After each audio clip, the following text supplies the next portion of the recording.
He blocked Earth from the stars. Now the stars burn in Earth's name. Captain Zara Okafor floated in the observation deck of the research vessel Prometheus, staring at the impossible barrier that surrounded Sol system. The translucent energy field stretched across space like a soap bubble, shimmering with colors that hurt to look at directly. For 300 years, humanity had been trapped behind this wall, watching the stars but unable to reach them. "Captain, we're receiving another transmission from the Hegemony Council," called Lieutenant Kai Nakamura from the communication station.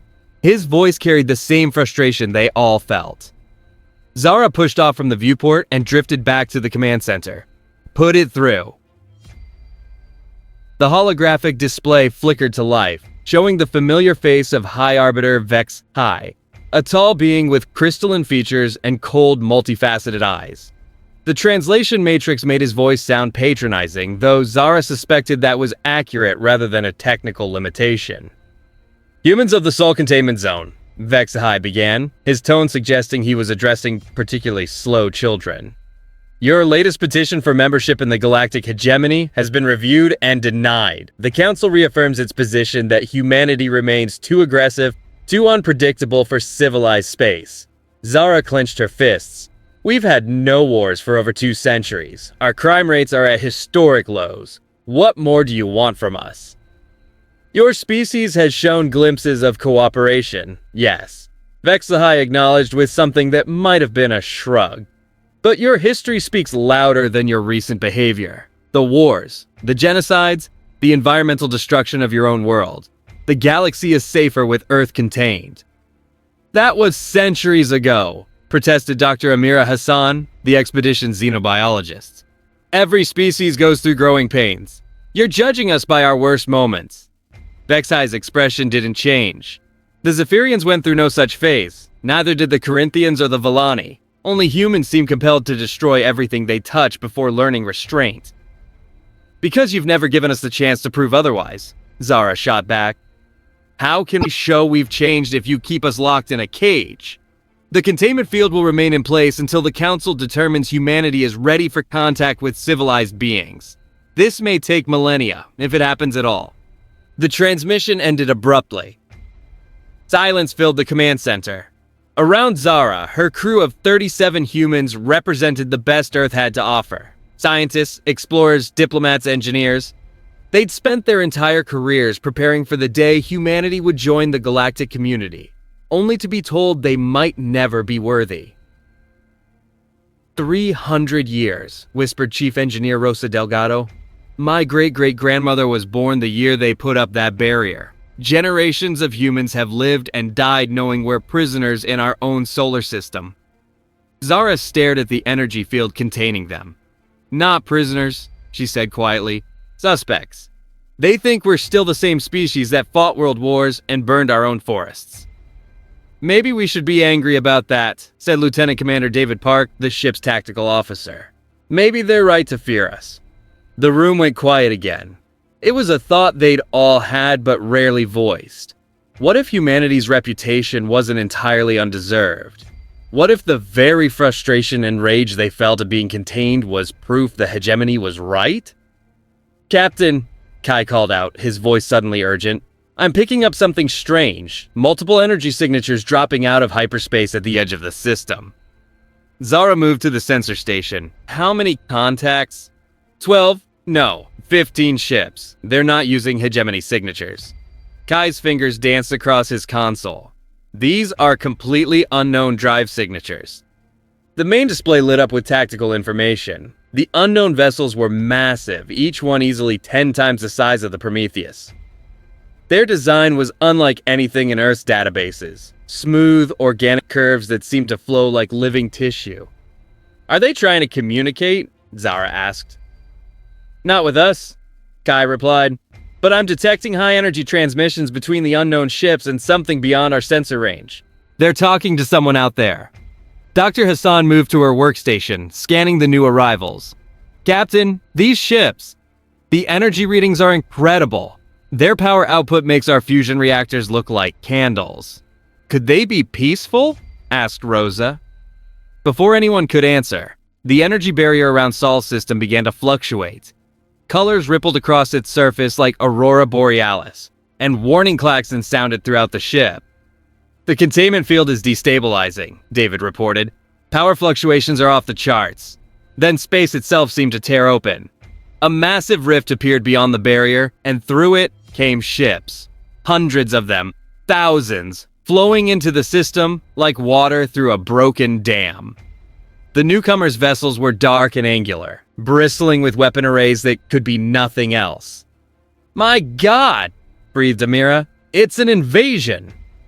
The original 15 ships suddenly sprang into action. Energy beams lanced out from their organic hulls, striking the barrier generators positioned throughout the system. One by one, the massive installations that had contained humanity for 3 centuries exploded in brilliant flashes. "The barrier's coming down," Kai announced, his voice filled with disbelief. "No!" As the containment field collapsed, new transmissions flooded the comm channels. The translation matrix struggled to process multiple alien languages at once, but gradually patterns emerged. "Immediate evacuation of all hegemony personnel. Sol system has been compromised.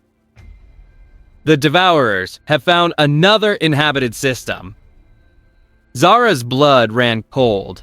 The Devourers. Even isolated in Sol's system, humanity had heard whispers of them. A nomadic species that consumed entire worlds, stripping them of all resources and leaving nothing but dead rock behind. They were the reason the hegemony had united in the first place, pooling their resources to fight an enemy that threatened all life in the galaxy. "Captain," David said, his tactical display showing the flood of invading ships, "I count over 10,000 vessels. They're heading straight for the inner system." "And Earth," Rosa added quietly. One of the organic ships that had destroyed the barrier was moving toward them. As it approached, its hull began to shift and change, forming what looked like a communication array.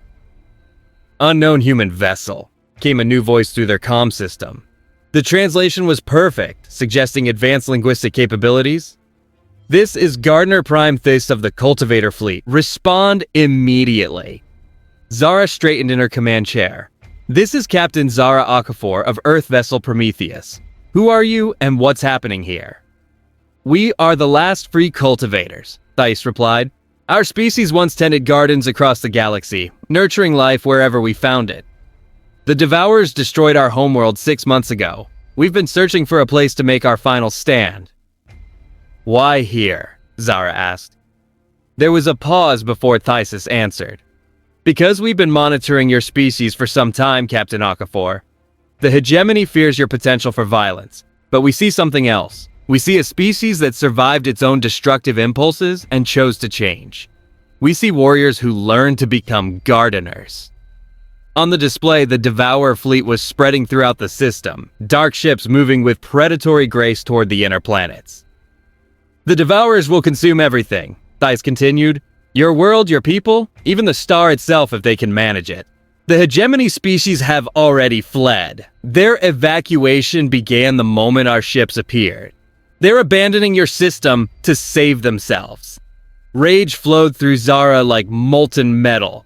After 3 centuries of being told they weren't worthy, the hegemony was running away and leaving humanity to face annihilation alone. "How long do we have?" she asked. "The advanced scouts will reach Earth in 18 hours, Thys replied. "The main fleet will arrive in 72 hours. After that, your world has perhaps 6 days before total consumption begins." Dr. Hassan leaned forward. "What do you propose we do? Our entire space fleet consists of research vessels and cargo haulers. We don't have weapons that could threaten ships like those. But you have something else," Thys said. "You have 3 billion people who've spent 3 centuries preparing for the day they could reach the stars. You have infrastructure, manufacturing capability, and most importantly, you have the one thing that's made your species notorious throughout the galaxy." "Which is?" Zara asked. "Your absolute refusal to surrender." The next few hours passed in a blur of activity. The Prometheus raced back to Earth, broadcasting emergency signals to every human settlement in the system. Mars base, the asteroid mining stations, the research outposts on Jupiter's moons, everyone who could hear was told the same thing. Earth was under attack, and they had less than 3 days to prepare. The response was immediate and overwhelming. Within hours, every shipyard in the system was working at maximum capacity.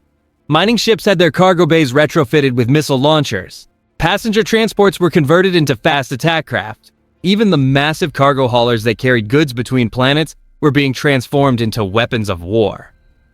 Zara found herself in the emergency command center beneath New Geneva, surrounded by screens showing the frantic preparations taking place across human space.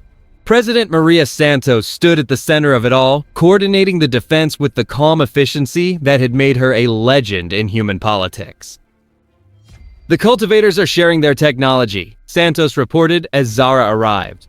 "Their energy weapons, defensive systems, even some of their construction techniques. They're downloading 3 centuries of advanced galactic science directly into our networks." "What's the catch?" Zara asked. "No catch," said Admiral Jackson Wright, the head of Earth's Small Space Defense Force. "They're giving us everything because they know if we fall, they're next. This is their last stand too." On the screens, the transformation was remarkable. Human engineering crews were working alongside cultivator specialists, integrating alien technology with human designs at a pace that seemed impossible. The results were strange hybrids: Earth ships with organic-looking weapon arrays, cultivator biotechnology powered by human fusion reactors. "How many ships will we have?" Zara asked. "Every vessel that can fly," Wright replied. "Fighters, frigates, converted civilian craft, even the old space stations are being moved into defensive positions. Total count is approaching 1,500 ships. 1,500 ships against 10,000 devourers." The math was not encouraging. "There's something else," Santos said quietly. She gestured to a secured communication terminal. "We've been receiving messages from across human space. Not just requests to help with the defense, but something more." Zara read the messages scrolling across the screen. Volunteers from every human settlement offering to crew ships, carry supplies, or do whatever else was needed. But more than that, there were messages of defiance. Humans who had never known freedom from the containment field declaring they would rather die fighting than live as prisoners. "They're angry," Santos said. 3 centuries of being told we're too violent, too dangerous, and now the galaxy expects us to die quietly while they run away. A lot of people are taking this personally." As if summoned by her words, Theiss materialized in the command center through a cultivator teleportation system. The alien was even more impressive in person. Tall, graceful, with skin that seemed to shift between different shades of green like living plant matter. "How go your preparations?" Theiss asked. "As well as can be expected," Wright replied. "Though I have to ask, what's your real assessment of our chances?" This was quiet for a moment. "Against the Devourer Advanced Fleet, perhaps 30%. Against the main force that will follow, less than 5%. "Then why are you helping us?" Zara asked. "Because 5% is better than 0, Theiss replied. "And because we've seen what happens when species give up hope. The Devourers don't just consume matter and energy, they feed on despair. Every world that surrenders without fighting makes them stronger." Santos stepped forward. "You said you've been monitoring humanity. What did you see that the hegemony didn't?" This gestured toward the screen showing the frantic preparations. "The hegemony saw your capacity for violence and assumed you were still the primitive species that once fought over resources and territory. They failed to understand that your violence was always protective, never predatory. You fought because you cared about something worth defending." The alien moved to a display showing Earth itself, blue and green and beautiful against the black of space. "We cultivators understand the difference between a gardener who fights to protect their garden and a parasite that consumes everything it touches. The Devourers are parasites. You are gardeners who forgot how to tend other worlds because you were never allowed to leave your own." As the hours passed, the transformation of human space accelerated. The cultivators had shared not just their technology, but their understanding of Devourer tactics and weaknesses. The enemy ships were powerful, but not invincible. Their dark holes could be penetrated by concentrated energy fire, and their command structure relied on hive mind communication that could be disrupted. Zara found herself aboard the newly christened Defiance. a hybrid vessel that combined human engineering with cultivator biotechnology. The ship's hull was still recognizably human in design, but organic weapon arrays flowered from its surface like deadly blossoms. "Final fleet count is in," reported her new tactical officer, Lieutenant Sophia Reeves. 1,800 ships of various sizes. The cultivators are contributing another 400 of their vessels. Against 10,000 devourers, Zara mused. We're still outnumbered 4-1. "Yes, but we have advantages," said Commander Viktor Petrov, a Russian engineer who had become the fleet's expert on cultivator human hybrid systems. "Our ships are faster and more maneuverable. The devourers rely on overwhelming force, not tactical finesse." Through the viewport, Zara could see the defense fleet forming up. Human vessels flew alongside graceful cultivator ships, their mismatched appearance somehow reassuring. They might not have the numbers, but they had something the devourers probably hadn't encountered before. Two species working together with nothing left to lose. "Incoming transmission from Earth Defense Command," Reeves announced. President Santos appeared on the main screen, her expression grave but determined. "All ships, this is your final briefing. Long-range sensors show the Devourer Advance Fleet will reach Earth orbit in 6 hours. They'll probe our defenses, test our responses, and send that information back to their main force." She paused, looking directly into the camera. "I won't lie to you. We're facing extinction. The hegemony has written us off, assuming we'll be consumed like every other world the Devourers have taken. But they don't understand what makes humanity special." Santos gestured towards something off-screen.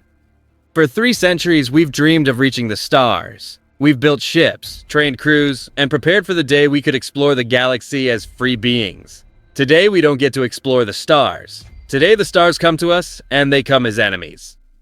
Her voice hardened. "So, let's show the galaxy what gardeners do when something threatens their garden. Let's show them what humans do when someone tries to cage their children. And let's make sure that when this is over, the stars themselves remember Earth's name." The transmission ended, leaving the fleet in tense silence. Around them, space was filled with human and cultivator vessels, arranged in defensive formations that looked more like gardens than military units. Clusters of ships growing from central nodes, organic patterns that could adapt and flow with the battle. "Captain," called Reeves, "sensors are detecting massive energy signatures at the edge of the system. The Devourers are here." The enemy advance fleet dropped out of hyperspace in perfect formation. 200 massive vessels, each one larger than Earth's biggest space station. They moved with predatory grace, dark hulls seeming to absorb light rather than reflect it. "All ships, this is Admiral Wright," came the fleet commander's voice. "Remember your training. Hit and run. Don't get drawn into prolonged engagements. Our job is to make them pay for every meter of space." The Devourer ships began to accelerate toward Earth, but they weren't moving at full speed. They were being cautious, testing the system's defenses. "They're scanning us," Victor reported, "trying to determine our capabilities." "Let's give them something to think about," Zara said. "All ships, execute Pattern Thorn." The human cultivator fleet scattered like seeds in the wind, individual vessels and small groups breaking away from the main formation. To outside observers, it might have looked like panic or disorganization. But it was actually a carefully rehearsed maneuver designed to confuse enemy targeting systems. The Devourers took the bait. Several of their ships broke formation to pursue what appeared to be fleeing vessels, only to find themselves caught in crossfires as hidden squadrons emerged from behind asteroids and debris. "Direct hit on the lead vessel," Reeves reported as human-made missiles, guided by cultivator targeting systems, struck their target. Their shields are down 30%. More importantly, the Devourers now knew that this system wouldn't be an easy conquest. The defenders had weapons that could hurt them, tactics they hadn't seen before, and most dangerously, the will to fight. The battle raged for 12 hours. Human ships darted through the Devourer formation like angry wasps, striking and retreating before the massive enemy vessels could respond effectively. Cultivator biotechnology proved remarkably adaptive, with weapon systems literally evolving new configurations during combat to counter Devourer defenses. But the cost was severe. Nearly a quarter of the human fleet was destroyed in those first 12 hours, and the Devourers were learning. Their targeting improved, their formations tightened, and their response times shortened. They're adapting faster than expected, Wright reported during a brief lull in the fighting. And they're calling for reinforcements. Long-range sensors show the main Devourer fleet is accelerating toward our position. Zara looked at the tactical display. The human cultivator fleet had bloodied the enemy's nose, but the Devourers still had numerical superiority. When their main fleet arrived, the battle would become a slaughter. "Admiral," she said, "I have an idea. It's insane, but it might work." "Let's hear it, Captain." "The Devourers are hive-minded, right? They communicate through quantum entanglement, sharing information instantaneously across their entire fleet." "That's correct," Theiss interjected over the comm. "It's what makes them so effective. No individual ship can be surprised or isolated." "But it's also their weakness," Zara continued. "If we could disrupt that communication, even temporarily, they'd be operating blind." Wright was quiet for a moment. "The quantum disruption torpedoes we've been developing might work, but we'd need to detonate them inside their formation. It would be a suicide mission." "Not necessarily," Zara said. "What if we use the Prometheus? She's fast, lightly armed, and expendable. If we could get close enough to their command ship." "Absolutely not," Wright said immediately. "I won't sacrifice you and your crew on a long shot." "With respect, Admiral, it's not a long shot. It's our only shot. The quantum disruptor won't work unless it's detonated at the center of their communication web. That means getting inside their formation and finding their command vessel." Theiss's voice came through the comm with something that might have been admiration. "The cultivator fleet will provide covering fire and distraction. If Captain Okafor is determined to attempt this, we will ensure she has the best possible chance." Zara looked around the bridge of the Defiance. Her crew was already preparing for what they all knew was likely a one-way mission, but there was no fear in their eyes, only determination. "All right," Wright said finally. "God help us all, but let's do it." The next phase of the battle began with the largest coordinated attack in human history. Every remaining ship in the defense fleet opened fire simultaneously, creating a storm of energy that lit up space for millions of kilometers. Under cover of this chaos, the Defiance accelerated toward the Devourer formation. "Stealth systems online," Victor reported. "Cultivator biotechnology is masking our energy signature." They slipped through the enemy formation like a ghost, dodging massive energy beams and clouds of interceptor drones. The Devourer ships were even more impressive up close, living cities of dark metal and pulsing energy, each one capable of destroying planets. "There!" Reeves called out, pointing to a vessel at the center of the formation that was easily twice the size of the others. "That has to be their command ship." As they approached, the massive vessel began to turn toward them. Somehow, despite their stealth systems, it had detected their presence. "They know we're here," Zara said. "All power to engines. Get us in range." The Defiance raced toward the command ship as energy beams lanced past them. One blast clipped their starboard engine, sending the ship spinning, but Victor managed to regain control. "Quantum disruptor armed and ready," he reported, "but we need to be within 500 meters of their hull for maximum effect." 300 meters, 200, 100. The Devourer command ship's weapons swiveled toward them, massive energy cannons that could vaporize their small vessel in an instant. "Now!" Zara shouted. Victor triggered the quantum disruptor. For a moment, nothing seemed to happen. Then space itself seemed to scream as quantum fields collapsed and reformed in rapid succession. The effect spread outward from the detonation point like ripples in a pond, washing over the entire Devourer fleet. The results were immediate and dramatic. Devourer ships that had been moving in perfect coordination suddenly began firing on each other. Their hive mind communication was severed, leaving individual vessels operating on their own limited intelligence. "It worked," Reeves said in amazement. "Their entire fleet is in chaos." But the Defiance hadn't escaped unscathed. The quantum disruption had damaged their own systems, and they were drifting helplessly in space. "This is Admiral Wright to all ships," came a transmission. "The Devourers are scattered and confused. Attack now while they can't coordinate their defense." What followed was the most one-sided battle in galactic history. Human and cultivator ships tore through the disorganized Devourer fleet. destroying vessels that couldn't call for help or coordinate their responses. Within 6 hours, the advanced fleet was completely annihilated. The Defiance was recovered by a cultivator vessel and towed back to Earth orbit. As Zara stood in the observation deck, looking out at the debris field that had once been an invincible enemy fleet, she felt a mixture of triumph and exhaustion. "Captain," Thais said, materializing beside her through the cultivator transportation system, "you've achieved something remarkable. Never before has a Devourer fleet been completely destroyed." "What about their main fleet?" Zara asked. "When they lost contact with the advanced force, they retreated. The Devourers are cowards at heart. They only attack when they're certain of victory. Your success here will make them reconsider whether your system is worth the cost." Zara nodded, but she wasn't ready to celebrate yet. "And the hegemony?" Thais was quiet for a moment. "News of your victory is spreading throughout the galaxy. Species that fled when the Devourers appeared are asking how humanity managed what they could not. The Hegemony Council is reconsidering their position on human membership." "After 3 centuries of telling us we're too violent," Zara said bitterly. "Yes, it seems the galaxy has discovered that sometimes violence is exactly what's needed." Over the following days, delegations from across the galaxy began arriving in Sol system. The same species that had once supported humanity's containment now wanted to learn their secrets. How had they adapted alien technology so quickly?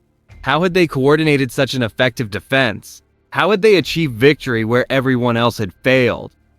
The answers, Zara realized, lay in humanity's greatest strength, not their capacity for violence, but their refusal to accept defeat. When faced with extinction, they hadn't surrendered or fled. They had adapted, innovated, and fought with everything they had. President Santos addressed the galaxy from the rebuilt Earth Defense Command Center. Representatives from 17 different species listened as she spoke, their faces showing a mixture of respect and wariness. "For 3 centuries, you told us we were too dangerous for civilized space," Santos said. "You pointed to our history of war and conflict as evidence that we couldn't be trusted. But you misunderstood what you were seeing."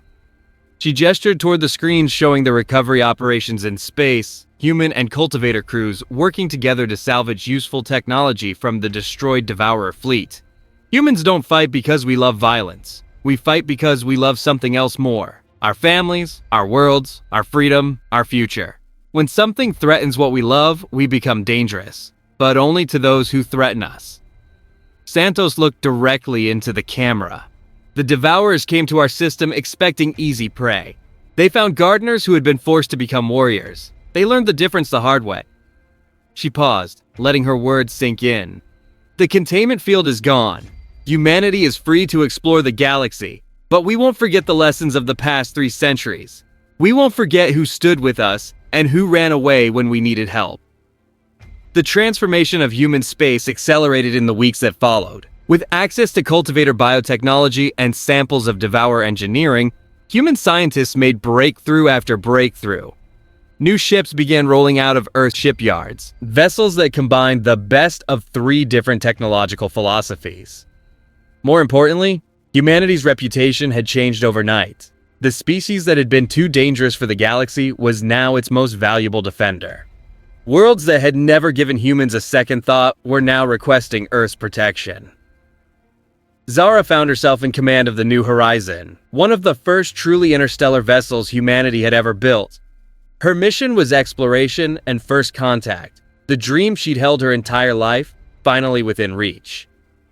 As the ship prepared to leave Sol system for the first time in human history, she stood in the observation deck looking back at Earth. The blue marble that had been humanity's prison for 3 centuries now looked like what it had always been: home. "Captain," called her communications officer, "we're receiving a message from Earth Defense Command." President Santos appeared on the screen, older now but still carrying herself with the quiet authority that had guided humanity through its darkest hour. "Captain Okafor, you're about to become the first human to leave Sol system in over 300 years. The galaxy you're entering is different from the one that caged us. They know our name now. They know what we're capable of when we're pushed too far." Santos smiled. Show them what we're capable of when we're free. Show them that the species they tried to contain has become the species the galaxy needs. Make the stars remember Earth's name, not in fear, but in friendship. As the New Horizon engaged its hyperspace drive and leaped toward the stars, Zara felt the weight of history on her shoulders. Humanity had been blocked from the stars for 3 centuries, told they were too dangerous, too violent, too unpredictable for civilized space. Now the stars would burn with Earth's fire, carried by explorers and defenders who had learned that freedom was not given, it was taken. And once taken, it was protected by those willing to fight for what they loved. The galaxy had tried to cage humanity. Instead, they had forged warriors who became gardeners, gardeners who became warriors, and a species that would never again accept being told they weren't worthy of the stars. Behind them, Earth shone like a beacon in the darkness, no longer a prison, but a promise. And ahead lay infinite possibilities, waiting to be explored by a species that had finally proven they deserved their place among the stars.